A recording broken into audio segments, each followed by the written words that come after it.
My stepdaughter asked my husband if she could move in with us full time, and he wants to say yes, but she's always bullying our special needs son, kicking him off his wheelchair, so I want her to go bye-bye. Posted by you/unhappy_voice_3978. I have been married to my husband for 6 years. We have 2 kids together, 8M and 4M. Our youngest has special needs. My husband also has a daughter, 12F, from his previous relationship. My husband's ex has had primary custody. My husband gets his daughter on weekends and alternating holidays/birthdays. This past weekend, my stepdaughter asked my husband if she could come live with him full-time.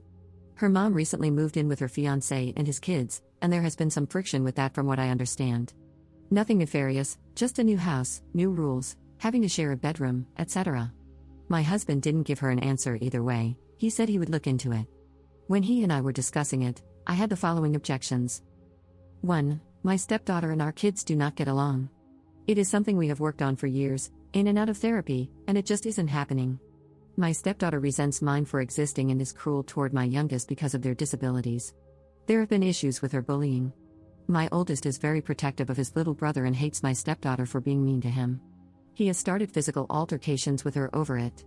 The truth is that most of the time we have my stepdaughter, I make arrangements to take the boys to visit their grandparents, or my husband takes her out of the house for daddy-daughter time to avoid conflict. I cannot imagine how living together full-time would be for them. 2. We really don't have room. We have a 4-bedroom home. Both my husband and I work from home so we can be caretakers for my youngest. Due to the nature of his disabilities, it is really not feasible for him and my oldest to share a room. It wouldn't be safe or fair for my oldest. My stepdaughter's room is used as my work-from-home office space during the week. I arrange my vacation time and whatnot around her visitation so I can stay out of her space while she is here. I have to take very sensitive phone calls, and I need a closed door when I work, so common areas are out, and my husband uses our bedroom as his home office, so that's out too. We don't currently have room in the budget to make an addition to the house or remodel non-livable spaces at the moment. My husband hears my objections and understands them, but he wants to go for it and figures that everything will eventually work out. He doesn't want his daughter to think he is abandoning her. And I feel for the girl, it would be awful for your dad to say no when you ask if you can live with him.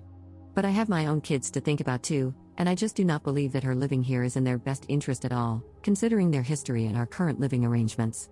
Does saying no to this put me in evil stepmom territory? Edit. For those who want to paint me as a horrible homewrecker along with being an evil stepmom, sorry to disappoint, but we did not have an affair. My husband and my stepdaughter's mom were never married and never in a relationship. They were friends with benefits. They bartended together, would hang out, and would sometimes get drunk and hook up. My husband claims he needed beer goggles because she really isn't his type. When my stepdaughter's mom found out she was pregnant, she told my husband she was keeping the baby and asked if he wanted to be involved in the child's life. They never lived together, except for a few weeks during the newborn stage to help out.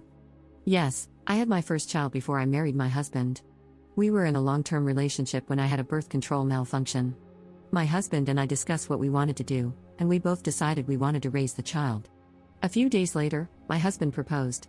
I wanted to take time to recover from birth and wait until our kiddo was old enough to be left with the grandparents for the week so my husband and I could enjoy our wedding. We didn't get married until my oldest was 2. Edit. Regarding my youngest son's disabilities, my stepdaughter's bullying, and my oldest starting fights, since there's a lot of projection and speculation, my youngest son has both physical and mental disabilities. He uses multiple kinds of medical and therapy equipment. My stepdaughter has shoved him out of his wheelchair, pinched him hard enough to leave bruises, and hit his face when he was having trouble verbalizing. I don't care if this is considered normal sibling behavior, it's alarming enough to me that I believe it's best for my youngest to spend as little time as possible with her until this behavior completely stops. I will say it has lessened quite a bit. We went through a period where it happened frequently, but it has slowed. The last incident was 2 months ago when my stepdaughter grabbed my son's wheelchair and aggressively pushed him out of her way because he was blocking the hallway. One of the times my son started an altercation with my stepdaughter was because she had told him that his brother was not a real person, and that she was going to call the hospital to have him taken away so they could perform experiments to find out what he was. She went into detail about things they would do to him, like ripping his fingernails out. Understandably, my son lost his temper and hit her. My son was immediately disciplined, loss of tablet time, and we had an age-appropriate discussion about how, while his heart is in the right place for wanting to protect his little brother, he needs to find an adult when something like that happens.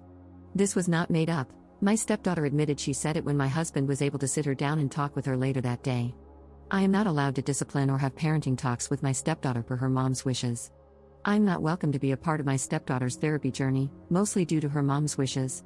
She does not want me involved. My husband has always been worried about rocking the boat with her mom on these matters. So, I do not know the extent of the therapeutic treatments my stepdaughter has received. I do know that she goes to therapy during the week, and my husband has attended sessions, but it isn't something he is free to discuss with me. So, I am in the dark about that. Commenter. My concern would be why she wants to leave. Is there more to this story? If she wants to leave because of abuse or neglect, then while her moving in may not be a permanent solution, doing nothing would make you the problem. That being said, if she wants to leave for something minor, like not being allowed to stay up late on a weekend, then the biological parents need to have a sit down and sort it out. Ops response. She is upset that she has to share a room with her soon-to-be stepsister, who is moving out in the fall and just needs it for weekends home and holiday breaks. Bio mom and her partner decided that all kids will follow the same set of rules in their household, so she has new limitations on screen time and more household responsibilities.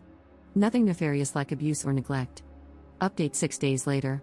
So last week, my husband and I sat down together and talked about my stepdaughter coming to live with us full-time and how that would work out. It was a difficult discussion because, as some Redditors had suggested, I really pushed hard for him to think things through and figure out the obstacles. Where would he and I work? Common areas are out due to the nature of our jobs. I can't use them due to employer restrictions, and he does some adult things in his work that we don't want the kids to see. How are we going to handle the animosity and bullying between the kids? What consequences would be in place? We talked about what expectations would be for my stepdaughter living here full-time versus just on weekends, and how she probably has unrealistic expectations about what day-to-day life here is really like. We talked through every possibility we could come up with, including out there ideas like selling our home or separating our household and living apart for a while. We even ran the numbers to see how it might affect our finances. Ultimately, we agreed that the answer was not yet, with the goal of working toward making it happen in the future. We decided that the best course of action would be to slowly adjust the amount of time she spends in our home, rather than a sudden custody switch. So on Friday night, my husband took my stepdaughter out to talk to her about everything. He explained that she wouldn't have her own room at our place for a couple of years, but that it's something at the top of our list for home improvements once our youngest handicap accessibility renovations are paid off. He talked to her about what the expectations of living with us would be, including that she would have chores and responsibilities. Most importantly, they discussed the bullying and laid down the condition that we needed to see an improvement in her relationship and attitude toward her brothers before she could live here full-time. My stepdaughter obviously wasn't thrilled about any of this, but she said okay and that she would do better with her brothers. So on Saturday, I made arrangements for my parents to watch our sons, and we invited my stepdaughter's mom over so we could all sit down and figure out how she could start spending more time here. And that's when it all fell apart. Her mom is most definitely not okay with a change in custody at all. Her answer was a firm absolutely not. She took my stepdaughter home early on Saturday. My husband tried to reach out to my stepdaughter on Sunday to see how she was doing and ask if she wanted to do their guitar lesson over Skype or something, since her mom took her home early, but she never responded. He called her mom, who informed him that my stepdaughter had lost her phone privileges. So, we don't really know what's going on with all that. Edit. It turns out she threw her phone at her mom's face, hitting her and cracking the screen. Her mom isn't giving it back until my stepdaughter has paid off the deductible. We do have alternative forms of contact with her at this time. Also, no, my stepdaughter's mom didn't come to us first about the custody change. My stepdaughter asked the weekend before last if she could live with us because she and her mom recently moved in with her mom's partner. My husband told her that we would need to discuss it and figure out if it was a possibility. We didn't talk to her mom until we knew what our answer was. As soon as her mom found out my stepdaughter wanted to spend more time with us, she shut it down immediately. I know a lot of people have been speculating that my stepdaughter may be abused, and I understand the concern, as it can happen to anyone. However, I don't have any reason to believe that is happening here. And for those curious, my husband does video editing for various clients, including those in the adult film industry. They send him raw footage, and he creates saleable videos and teaser trailers for them. He also edits YouTube videos, special event videos, and even local commercials. The way we see it, everyone's money is spent the same. One day he edits a commercial for the local church's annual yard sale, and the next, an adult video. We just have to be careful about when and where he edits the adult content so none of the kids walk in on him. We make sure he only does that work when I'm not working, so he can stay behind a locked door with headphones on. Second update 2 months later.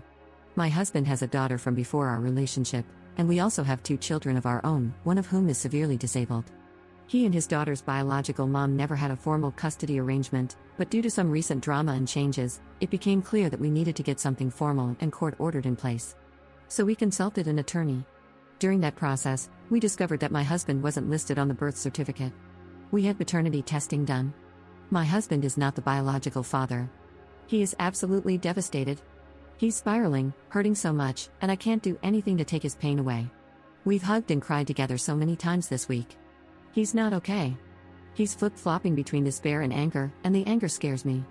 His knuckles are all messed up from punching something. He wouldn't talk to me about what happened. Everything is falling apart at home. My husband is in no state to be a father or partner right now. I sent our oldest to my sisters, but my youngest is having a really bad week with his medical issues. I think he's picking up on the stress and mood of the house. We had to go to the ER last night due to increased seizure activity. When I came home, my husband was drunk. He became belligerent and demanded that I have our sons tested too. He didn't even ask how our son was doing. I was so pissed off, but I held my tongue and walked out of the room.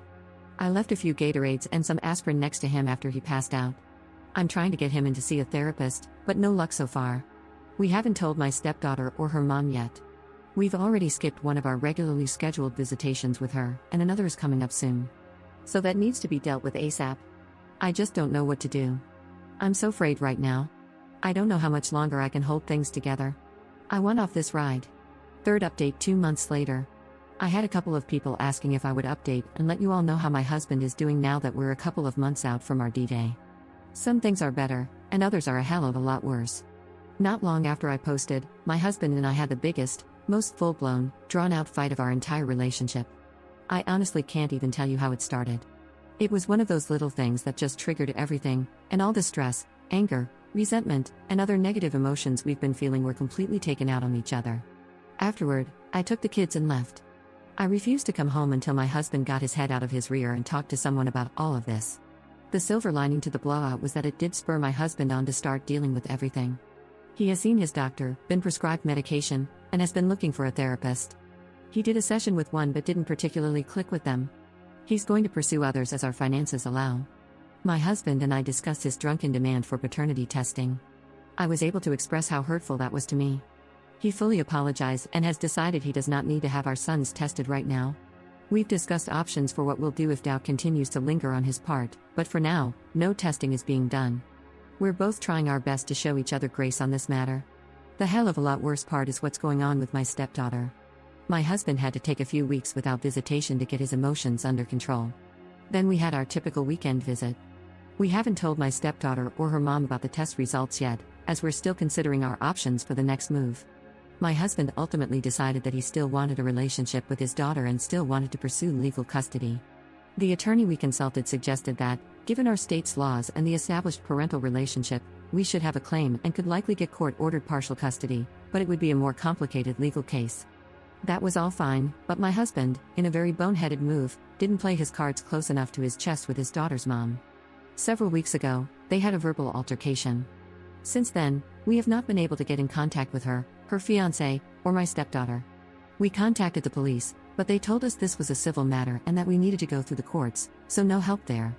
Sorry, I wish I had a happier update or more of an update in general. Commenter. What about his mental health? Shouldn't that matter to you? The paternity test would ease his mind and stress. You know you didn't cheat, so it shouldn't be as bad as you make it. Ops response. It may ease his mind and stress, but then I'm in a marriage with a man I feel doesn't trust me, which will put my mind into a spiral, stress me out, and make me second-guess our entire marriage. We are husband and wife. One of us doesn't get to pursue a course of action for their peace of mind that causes the other to go into a tailspin. We can have the test done once we have some extra money, but only if my husband is willing to do counseling with me about it. That's the only way I see it happening without it destroying our marriage.